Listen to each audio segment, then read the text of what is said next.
Hello friends, welcome to my channel TSR study point. TSR study পয়েন্টের তরফ থেকে তোমাদের সকলকেই স্বাগত। প্রত্যেক দিনের মতো আজকেও চলে এসেছি আরও একটি নতুন ভিডিও নিয়ে, এবং এই ভিডিওতে আমরা আলোচনা করব প্রথম পর্যায়ক্রমিক মূল্যায়ন 2026 সালে পঞ্চম শ্রেণীর পরিবেশ বিজ্ঞান বিষয়ের একশের নমুনা প্রশ্নপত্র। তাহলে প্রশ্ন উত্তরে যাওয়ার আগে সিলেবাসটা দেখে নাও, কি কি পরীক্ষা হবে। আর ভিডিও ভালো লাগলে লাইক, সাবস্ক্রাইব ও বন্ধুদেরকে শেয়ার করে দিও। তাহলে কি কি পরীক্ষা হবে সিলেবাসটা দেখো। পরীক্ষা হবে আমাদের পরিবেশ, মানবদেহ, ভৌত পরিবেশ, মাটি, জল ও জীববৈচিত্র্য। একের দাগ, সঠিক উত্তরটি নির্বাচন করো। এখানে 5টি করতে হবে, প্রতি প্রশ্নের মান 1 করে। একের দাগের ক, চামড়ার রঙের জন্য দায়ী হলো ক্লোরোফিল, মেলানিন, ঘাম, সাবান। সঠিক উত্তরটি হবে চামড়ার রঙের জন্য দায়ী হলো মেলানিন। খ, কোন প্রাণীর গায়ে আঁশ, লোম, পালক প্রভৃতি কিছুই থাকে না? ব্যাঙ, সাপ, মাছ, মানুষ। সঠিক উত্তরটি হবে ব্যাঙের গায়ে আঁশ, লোম, পালক প্রভৃতি কিছুই থাকে না। গ, কাকাতুয়ার ঝুঁটি আসলে জমাট বাঁধা চুল, পালক, আঁশ, লোম। সঠিক উত্তরটি হবে কাকাতুয়ার ঝুঁটি আসলে জমাট বাঁধা পালক। ঘ, হুগলি নদীর আরেক নাম হলো গঙ্গা, দামোদর, হলদি, জলঙ্গি। সঠিক উত্তরটি হবে হুগলি নদীর আরেক নাম হলো গঙ্গা। নেক্সট কোশ্চেন, মামা ভাগ্নে পাহাড় অবস্থিত পুরুলিয়ায়, বাঁকুড়া, বীরভূম, বর্ধমান।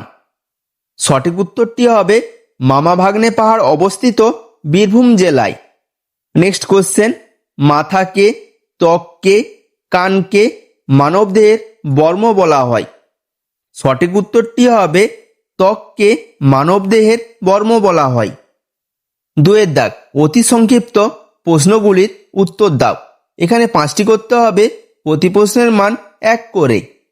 2এর দাগের ক, কোন রোগে ডট চিকিৎসা করতে হয়? উত্তর হবে যক্ষ্মা রোগে ডট চিকিৎসা করতে হয়। খ, হলদিয়া শহরটি কোন জেলায় অবস্থিত? উত্তর হবে হলদিয়া শহরটি পূর্ব মেদিনীপুর জেলায় অবস্থিত। গ, কান থেকে কনুই পর্যন্ত হাড়ের নাম কি?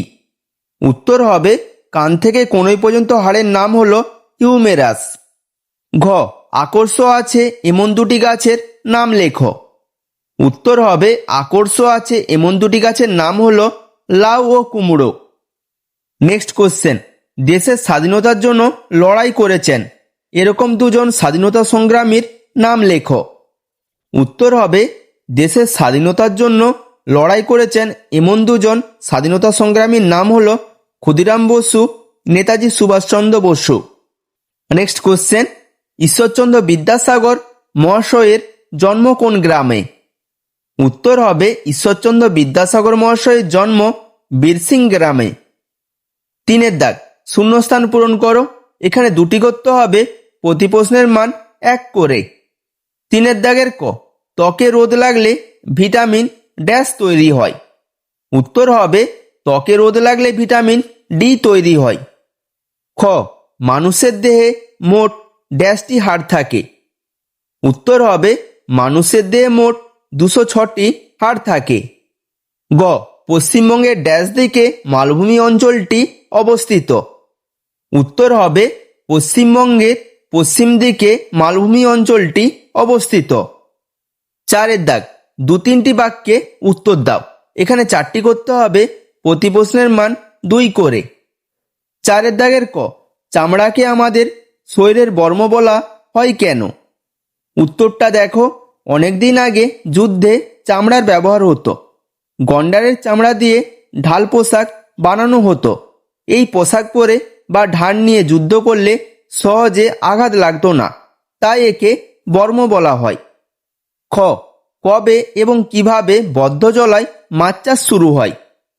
উত্তরটা দেখো, 1860 সালে আবর্জনা মেশা এই নোংরা বদ্ধজলার জলে মাছ চাষ শুরু হয়।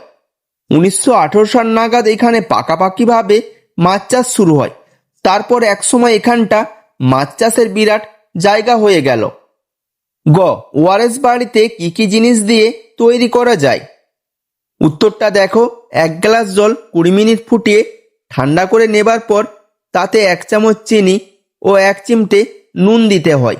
এটাকেই বলে বাড়িতে তৈরি ওআরএস। ঘ, মাটির জৈব উপাদানগুলি কি কি? উত্তরটা দেখো, মাটির জৈব উপাদানগুলি হলো গোবর, মাছের কাঁটা, পচা পাতার কুচি ইত্যাদি।